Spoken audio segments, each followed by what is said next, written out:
Conversational experiences and conversations are really the foundation of any relationship that we have today. That's where all the relationships are being built through these conversations. And customers today know exactly what they want these conversations to feel like. 68% of customers expect experiences to be personalized, and 71 demand natural conversational experiences. Personalization delivered through these conversational experiences can lead to increased customer loyalty and retention.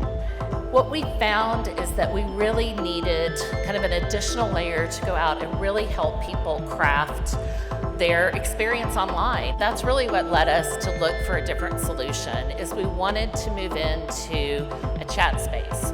But we wanted this chat experience to be different than most of the chat experiences out there.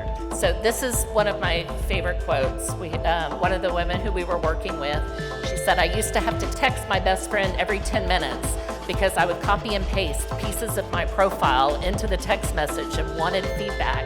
And now I just use your data experts," which we love.